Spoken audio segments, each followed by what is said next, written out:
தடம் நேயர் அனைவருக்கு வணக்கம். நான் உங்கள் முரளி. டிசம்பர் மாசமே குளிரா இருக்கக்கூடிய சூழ்நிலையில தமிழ்நாடு தேர்தல் அரசியல் தேர்தல்களும் மிக சூடாக காணப்படும், மிக அதிகமான உஷ்ணமாக காணப்படுகிறது. அது குறிப்பா சொல்லணும்னா தேசிய கட்சிகள் கூடிய காங்கிரசும் பாஜகவும் 2026 சட்டமன்ற தேர்தலில் திமுகவிடமும் அதிமுகவிடமும் அதிகமான தொகுதிகளை பெற்றிட வேண்டும். அது வரக்கூடிய தேர்தலில் கணிசமான வெற்றி எப்படியோ கண்டிப்பாக நம்ம வெற்றி பெற வேண்டும் என்று இரண்டு கட்சி கடுமையான போராட்டங்களை ஆரம்பித்துள்ளன. அதன் ஒரு பகுதியாக காங்கிரசும் பாஜக இரண்டு கட்சிகளும் இன்று டெல்லியில் முகாமிட்டுள்ளன. தலைமையிடம் சென்று வரக்கூடிய சட்டமன்ற தேர்தலில் அதிகமான தொகுதிகளை பெற வேண்டும் என்று காங்கிரஸ் மும்முரம் காட்டியது. ஏன்னா 2021 சட்டமன்ற தேர்தலில் 18 எம்எல்ஏக்கள் நம்ம ஜெயிச்சிருக்கோம். அதனால் குறைந்த இந்த தடவையாவது ஒரு 50 சீட்டுகள் பெற வேண்டும். இந்த 50 சீட்டில் கண்டிப்பான முறையில் 40 சீட் நம்ம வெற்றி பெற வேண்டும் என்று கடினமான தன் வேலையை ஆரம்பித்துள்ளது. ஆனால் இதற்கு திமுக என்ன நினைக்கிறாங்கன்னா, நீங்க 18 சீட்டு ஜெயிச்சிருக்கீங்க, இந்த 18 சீட்டுமே காங்கிரஸ் தனிப்பட்ட முறையில் ஜெயிக்கல, எங்க மேல நீங்க சவாரி ஏறி தான் ஜெயிச்சிருக்கீங்க. நீங்க நேரடியா களத்தை தனிப்பட்ட மூலம் ஓட்டு சதவீதம் சொல்லக்கூடிய அளவுக்கு எதுவும் இல்லை. திமுகன்ற ஓட் பேங்கோட சேர்ந்து எங்களோட சேர்ந்து நீங்க சவாரி செய்ததால இந்த 18 எம்எல்ஏ இருக்கீங்க. நீங்க தனிப்பட்ட முறையில் நின்று ஜெயிச்சா நீங்க ஒரு சீட்டு கூட ஜெயிக்க முடியும் அப்படின்னு திமுக சவால் விடுகிறது. 2026 இந்த சட்டமன்ற தேர்தலுக்கு உங்களுக்கு குறைந்தது 30 தொகுதி 25 தொகுதி தான் கொடுக்க முடியும். ஏனென்றால் வரக்கூடிய சட்டமன்ற தொகுதி தனி மெஜாரிட்டியாக திமுக ஆட்சியை பிடிக்க வேண்டும். அதற்கு குறைந்தது 160 தொகுதிகள் திமுக தனிப்பட்ட முறையில் சீட்டு பெற வேண்டும். அது கூட்டணி கட்சியில சீட்டெல்லாம் கொடுத்தது போக காங்கிரசுக்கு 30 சீட்டு தான் கொடுக்க முடியும் என்று கராராக உள்ளது திமுக. ஆனா காங்கிரஸோ எனக்கு வேற வழி இருக்கு, நீங்க எங்களுக்கு 50 சீட்டு கொடுக்கவில்லை என்றால் நாங்கள் தாவேக்க பார்க்க போக கூட வாய்ப்பு இருக்கிறது. அதனால கண்டிப்பா எங்களுக்கு நீங்க 50 சீட்டு கொடுக்க வேண்டும்.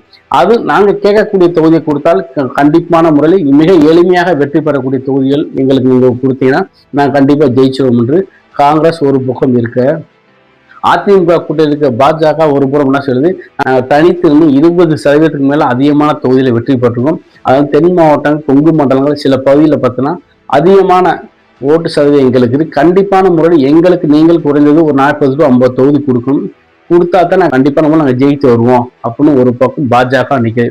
ஆனால் அதிமுக என்ன சொல்லணும், நாங்கள் அதே மாதிரி 150 to 170 சீட்டு நம்ம தனி பெரும்பான்மையில் நிற்க விரும்புகிறோம். ஆனால் உங்களுக்கு இவ்வளவு சீட்டு கொடுக்க வாய்ப்பு இல்லை. ஏன்னா கூட்டணி கட்சிகள் கொடுப்பதை போக கூட்டணி கட்சிகள் 70 சீட்டு தான் ஒதுக்கப்பட்டது. அந்த 70 சீட்டில் பார்த்தீங்கன்னா எல்லா கட்சிக்கும் பிடித்தப்போ உங்களுக்கு 30 சீட்டு தான் கொடுக்கப்படும், இதில் 20 சீட்டு தான் கொடுக்கப்படும்னு அதிமுக கராராக உள்ளது. இரண்டு கட்சியும் பார்த்தா வெவ்வேறு பாதையில் தங்கள் குறிக்கோள் எப்படியா தமிழகத்தில் அதிகமான சீட்டை பிடிக்க வேண்டும். அங்க மாநில கட்சிகளோட தேசிய கட்சி அங்க தமிழ்நாட்டில் அதிகமாக இடங்கள் கால உண்ட வேண்டும் என்று இரண்டு கட்சியில் மிக கடினமாக தன் வேலை ஆரம்பித்து விட்டனர். ஆனால் இன்னும் தேர்தலுக்கு 3 மாதங்களில் இப்போது தேர்தல் உஷ்ணம் அதிகமாகி உள்ளது.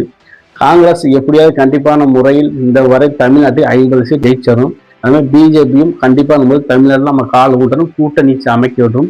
இரண்டு கட்சிகள் மிக தீவிரமாக தன் வேலை ஆரம்பித்து விட்டனர். ஆனா இரண்டு அதிமுக திமுகவோ உங்களுக்கு நாங்கள் கொடுக்கும் சீட்டை தான் நீங்க வாங்கக்கூடிய நிலைமையில் இருக்கீங்க. நீங்க கேட்கிற சீட்டை நாங்கள் கொடுக்க முடியாது. ஏன்னா எங்களுக்கு தான் ஓட்டு சதவீதம் அதிகம். நீங்கள் எங்களோட பயணிக்கிறதுனாலதான் உங்களுக்கு இந்த பாஜக போனதோட 4 எம்எல்ஏவும் காங்கிரஸுக்கு 18 எம்எல்ஏ கிடைத்தது. நீங்க தனிப்பட்ட முறையில் ஒரு எம்எல்ஏ கூட தமிழ்நாடு நாங்கள் ஜெயிக்க முடியாது. அதனால் நாங்கள் கொடுக்க வேண்டிய தொகுதியை நீங்க வாங்கிட்டு பெற வேண்டும் என்று இரண்டு கட்சி இழுபறியா உள்ளது. பார்ப்போம், வரக்கூடிய காலங்கள் தேர்தல் மாற்றங்கள், தேர்தல் வியூகங்கள் எவ்வளவோ மாறலாம். ஆனால் தமிழ்நாட்டை பொறுத்தவரைக்கு கண்டிப்பான முறையில் மாநில கட்சி நினைத்து என்ன நினைக்கிறதோ, என்ன நடக்க போகுது என்று நினைக்கிறதோ அதுதான் நடக்க போகும். அரசியல் மாற்றங்கள் வருமா, அரசியல் கூட்டணி கணக்குகள் மாறுமா, என்ன நடக்க போகிறத பொறுத்திருந்து பார்ப்போம். நன்றி.